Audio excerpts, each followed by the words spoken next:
SBC Media.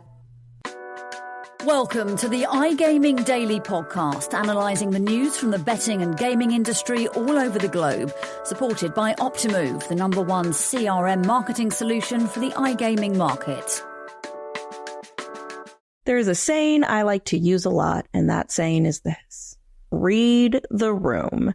Well, it appears DraftKings did just that after a series of earnings calls in which no competitors came close to suggesting that they too might be implementing a surcharge on bettors in high-tax states. We're going to talk about DraftKings' change of heart and the Flutter earnings call that preceded it on today's episode of iGaming Daily. iGaming Daily is presented by Optimove, the #1 CRM marketing solution for the iGaming market. If you're not solving your marketing problems with Optimove, you still got plenty of time, really, to get in on it. You can claim a first free month, too. Optimove.com/SBC. The link for that is in the description below. And with that out of the way, I am Jessica Welman, editor of SBC Americas, joined by media manager Charlie Horner. Charlie, we had Steve Ruddick on to talk about the DraftKings surcharges last week. But it's funny the way the world works, because you thought you weren't going to get to bag on it like the rest of us. But here is your turn. What was your thought on these surcharges when you first saw them? Yeah, well, when I first heard about this, I thought, you can't do that, surely. I mean, it was, pretty egregious from DraftKings to come out and say, essentially players can pay part of our tax bill for us. I understand that businesses have to, choose to, in some cases, pass on costs to their customers. But that's generally the case in business. But this surcharge was really controversial, and I don't think it was ever going to land properly. And my favourite thing about it was Jason Robbins' quote when he said, this is our calculation, this is what we've worked out, and I'm fairly sure that all of our competitors will quickly follow suit and join us in doing this. And, it hasn't exactly worked out that way. Yeah, to give you the exact words, because I love this one, I think every company has to do what's best for their own business. I think we believe this is what's best for us. And I would imagine that, if that's our calculus, then others would come to the same conclusion. Hint, hint, nod, nod, nudge, nudge. And then everybody else was like, let me get as far away from you as humanly possible.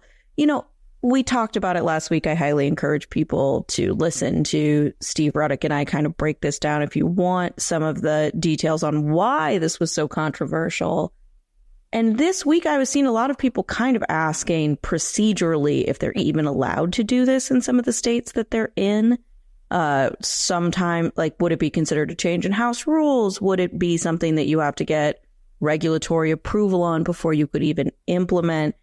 I think the idea, I don't know if this has made it across the pond as much, but here, every business, it seems like there's a surcharge for everything. Like in COVID, we started seeing it in restaurants that it's just it was literally just like a food's expensive surcharge. Just like it's hard to get food, so you have to pay more. Sorry. Surge charge pricing in ride shares and that sort of thing. Is that common over there at all or no? We have dynamic pricing in things like, taxis and Ubers and that kind of thing. But generally, I don't think there's as much of a surcharge culture over here as there is in the US. I mean, I can't imagine this surcharge malarkey in sportsbooks ever being accepted in the UK. Given y'all's reactions to resort fees and hotel deposits whenever you come over here for events, no, I don't think it would happen. Well, it didn't go over well here. So they announced on August 2nd that this was going to be what they were going to do in Illinois, New York, Pennsylvania, and Vermont starting January 1st. And on August 13th, they sent out this statement. We always listen to our customers, and after hearing their feedback, we have decided not to move forward with the gaming tax surcharge. We are always committed to delivering the best value in the industry to our loyal customers.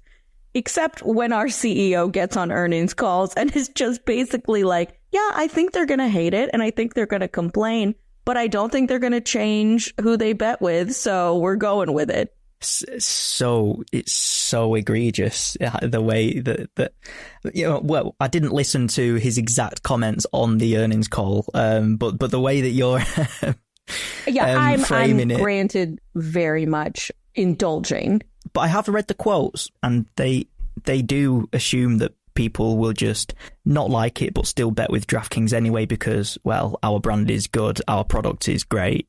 But clearly the will of the people is to not go through with this, and DraftKings has had to just perform a dramatic U-turn because the backlash has been so loud. Yeah, people may gripe about it, but I don't really see behavior change because of it, was Robin's prediction, and that was not the case. So huge outcry on social media that, this is terrible. We hate this. And I'll be honest, like he said the quiet part out loud. Do I think people are too lazy to actually switch and they're just going to complain? Yeah, but the goodwill was not there. I think more than the customers saying they didn't like this, the fact that earnings call after earnings call happened, everyone was asked about the surcharge, and the answer was not, seems like an interesting idea, we're going to keep our thumb on it. It was, nope, no thank you, not getting near that one, we're good. Yeah. I mean, it has been one of the first questions that's been asked of all of the big PLC CEOs in the last few weeks, and I guess Robin's calculation was that everyone would just follow suit, and if all the competitors do it, then players are going to have to accept it because that's the way that all the regulated sports books are going. I think the advantage that all of the other CEOs have had is that they've been able to see the public reaction on social media to DraftKings' decision, and they have read the room and swiftly decided that it's not for them, and it's sort of driven Robbins and DraftKings into the corner, really. Yeah, the timing of this was interesting because it was basically an hour after the Flutter earnings call ended. And, Rush Street came out and very much was like, we're not doing this. We're never doing this. I think Penn and Flutter were both a little more like, it's not really something we're thinking about doing, but you never know. There was a piece of me, maybe like 3%, when the DraftKings announcement came out that was just like, did they all plan this? And DraftKings was like, we'll fall on the sword and go first. Then when Flutter, you've got a couple weeks and you can say that you're thinking about it or whatever. You don't want it to look like you all agreed to do it at the same time or, states are going to get mad. But there was a piece of me that wondered if they were all kind of in on it together. The conspiracy theorist in me, right? I don't know if that was a thought that crossed your mind at all. Well, no, I mean, I'm going to put my tinfoil hat on. I can understand it. And I understand why they might have those kinds of conversations as well, because, and we'll discuss it even more in the second half of the show. These tax rates in these states are high. In certain states like Illinois, they're getting higher. Sportsbooks didn't sign up for those high tax rates in those states, and they feel like they have to do something to overcome those increasing costs and taxes. Again, I think it all comes back to your opening line, Jess, and they have to read the room on this one, and they've got to do things in a way that doesn't impact the customer really, because, well, it's clear that they don't want to be impacted by this, yeah. Especially when it's in when it's not fair compared to players in other states. So if you're in, I don't know, if you're in North Carolina and the tax rate's lower, why are you getting a surcharge or worse pricing than those in New York or Illinois? Yeah, I don't know. There's some speculation that this is like a grassroots effort to get bettors to stand up and be like, DraftKings should pay less taxes, which is just a sell. I will kind of say, it's not that these... what we saw from these earnings calls collectively, in these states where it is a very high tax rate, up to now, you have not seen too much disparity in how bettors are treated state to state. What we have heard is in most of these other companies have concluded that they're going to have to curb promo spend in these states and they're going to have to curb marketing spend in these states. So you may see slightly less generous offers in New York, Pennsylvania, Illinois. I think especially given that Pennsylvania and Illinois are a little more on the mature side,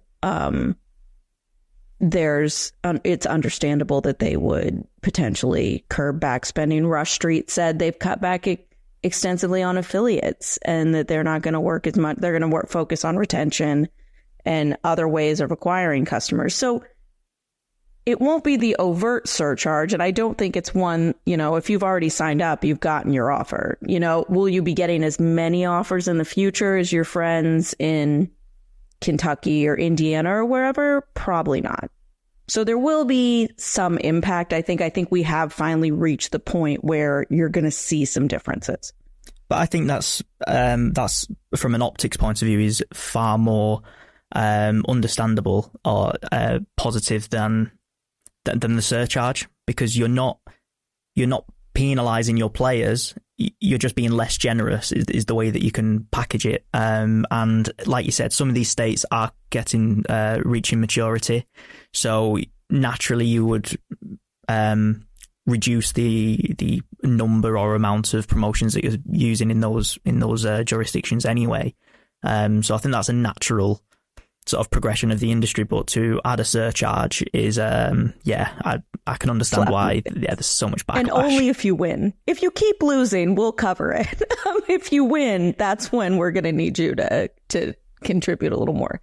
Now, I feel like we have done actually, I think factually we have only talked about problems for DraftKings the last 3 weeks of the pod, because we had Rainmakers in that lawsuit as well. It has been a rough month for them, but let's just talk kind of optics for a second. Is all of this stuff internal industry optics, or do you think this stuff seeped into the mainstream enough that this might have an impact on, DraftKings and its market share? To be honest, I can't see the Rainmakers lawsuit and the closure of that sort of division being that much of a difference maker for the average player. But I think the surcharge probably has, especially amongst players in those states that would have been impacted if they had have gone through with it in January. Because from a player's perspective, you've already had the blow of, oh, well, this is what DraftKings thinks of me, and I should be paying more than others. So I think that might have an impact. Will it have a genuine material impact on market share? I'm not sure. I don't think that players are will think, well, they might have added a surcharge onto my winnings, so I'm going to close my DraftKings account and go to ESPN Bet or FanDuel. I'm not really sure. But I think optically they have taken a little bit of a hit. Yeah, I think it's just their reputation as a company maybe a little less shiny? Sure. Although I will say, based on what I've seen on social media, the payouts on Rainmakers stuff was expected to be pennies on the dollar, but I didn't see people really griping. So it seems like it was reasonable enough, which is a good thing. They did walk back this decision, which is a good thing. So it's not like they're just completely slapping customers in the face all the time. It does seem like they are reading the room. They just have to be in the room a lot longer than the rest of us before they can get the vibe. All right, now that we've talked about DraftKings, we're going to take a quick break, come back, and talk about DraftKings' biggest competitor and their Q2 earnings call. SBC Leaders connects the gambling industry's top-tier operators and associations to share the best ideas, collaborate on solving the biggest issues, and push innovation throughout the betting and gaming industry. If you're an operator and want to join the discussion, visit sbcleaders.com for more information. Welcome back to iGaming Daily. Now, I mentioned before that the timing of the DraftKings surcharge followed the Flutter Q2 earnings call. things were I'm not going to run down numbers. You guys know things were largely very positive for Flutter in this past quarter. They have moved over to the New York Times or the New York Stock Exchange and really focused on, the North American and in particular U.S. market. The one number I will highlight, they said that in terms of market share, their national GGR for sports betting market share is 47%. They've got a 25% share of online casino. And in North Carolina, where we haven't heard operator data, they're saying they've got 59% of the market there. So a good year, a good quarter, up to guidance. The thing that really attracted my attention, though, was a comment by CEO Peter Jackson about Illinois. The Illinois structure, Charlie, I know we talked about that they increased the tax rate. What they also did was divide it into tiers. And we saw in the first earnings report out of Illinois since this implementation how that works, where if you fall into a certain range of revenue, you get taxed at a higher rate. If you don't hit a certain range, you get taxed at a lower rate. And Peter Jackson just straight up called it wrong. I think that introducing a graduated tax system that punishes those who have invested the most to grow their business is wrong. I think it will drive customers offshore to offshore operators or potentially to onshore operators who are offering unregulated and untaxed prop parlays under the guise of sweepstakes. There's a whole lot of haterade in that sentence. So that was a lot. Let's break it down. What did you make of this comment? I thought it was very, very candid, very open. And just listening to the call, the way he said it as well.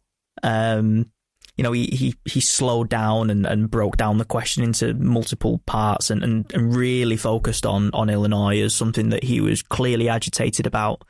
So I think, he's not afraid to speak his mind on this issue. And again, I can understand where he's coming from in terms of the way it's impacting FanDuel over other operators. But I would say another controversial comment from a gambling CEO. It's interesting. Generally in this industry, you never badmouth the lawmakers and the regulators. And that patience seems to be running a bit thin. We saw it in a hearing in New York last year. Now we are hearing it about Illinois. Steve Ruddock on the podcast we did last week mentioned some of the attitude about DraftKings and FanDuel was allegedly part of the reason they were like, we're not just going to double it. We're going to make sure you pay more than everybody else. So I question the effectiveness of this. I mean, it's done. They're not going to undo it. And I appreciate the candor of it. I will say, though, he kind of elaborated on this answer at another point in the call where on paper, yes, it seems like it sucks the most for DraftKings and FanDuel that they have to pay into a tax structure that is higher than other operators.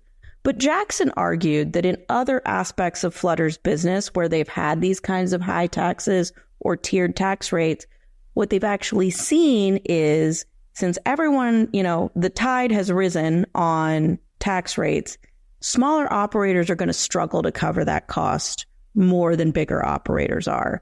And they're going to have to cut pricing, cut marketing, cut promos. And as a result, they basically were like, this is like point blank the percentage the money we think we're going to lose in Illinois. But we also think we're going to get about 10% of it back because our model suggests other people that are smaller are going to get hit by this so hard that they will end up jumping ship to us. Yeah, I heard this as well, and I thought that was absolutely fascinating that they'd modelled this on other markets where there were similar tax rates. And I think it goes to something that Adam Greenblatt of BetMGM was saying. I think he told the SBC Leaders magazine last year, where he was predicting that essentially the smaller operators in the US are basically on sort of numbered days in terms of how long they can keep on going. It's something that we have seen. We've seen a number of market exits this year over the last sort of 12 to 18 months. And I guess Peter Jackson and Adam Greenblatt have predicted this is going to carry on into the future, where there are sort of these, what they would label unsustainable tax rates. Yeah, I'm curious. It's interesting. Alex Kane, who's been on the pod before and is very outspoken on Twitter, has said in the past advocating for, Sport Trade as a smaller operator paying less taxes or a tiered tax rate, that he thinks it would help them. But I think what Jackson's kind of saying is in tandem with the massive increase in the overall tax rate, you're actually helping us more than you're helping small operators. It's interesting. I'm very curious to see how things are going to go. I know my colleague Justin Byers was exhausted by the time he got done trying to understand this new revenue report with the tiers and whatnot and how it works, that I think we need to see a little more data before it fully plays out. But it was interesting that they're saying, we think we're going to lose X amount, but we'll probably recoup, it could be lower because other operators are going to struggle more than we are. As the poker person, I'm going to make a quick note about another comment he made. It seemed like a veiled jab at GG Poker with the acquisition of the World Series of Poker. Jackson's statement, GG Poker operates in a lot of markets that we wouldn't be prepared to operate in. So I think there's some interesting questions there for some of those people involved.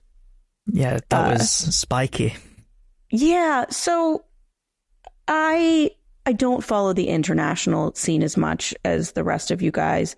I do understand that GG Poker is in a lot of very unregulated markets. I've heard rumors and speculation that perhaps some of their geofencing and things allows for people with VPNs and very simple spoofing technology to get in. So I think there's always been speculation here in the States. There's a reason they only have a supplier license in Pennsylvania and they've never pursued licenses anywhere else.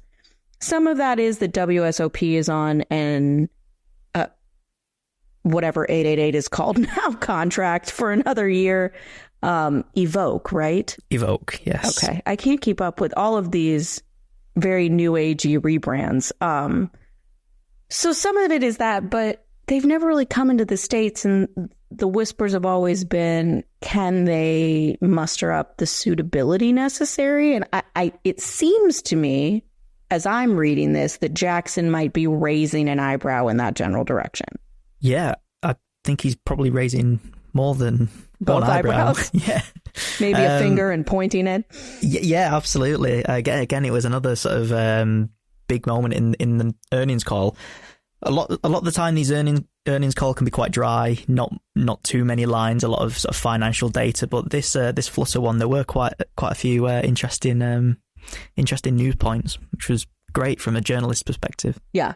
It was feisty, man, pointing fingers at lawmakers, at the WSOP and GG Poker deal. And apparently the new favorite thing to pick on, enjoy the run. Daily fantasy sports against the house, sweepstakes casinos are the new target du jour for these operators. All right, we have completely run out of time, so I am going to go ahead and wrap up. But Charlie, thank you for your insights. I'm glad that you got to weigh in on one of the more absurd, weird choices we've seen in the industry this year. I'm sure we'll have something to say about DraftKings or someone else on our next episode of iGaming Daily, so be sure to tune in. Thank you for listening to today's iGaming Daily podcast, supported by Optimove, the #1 CRM marketing solution for the iGaming market. If you want to find out more about some of the subjects raised today, feel free to explore any of the sites in the SBC News network or check out the latest edition of the SBC Leaders magazine. Happy reading.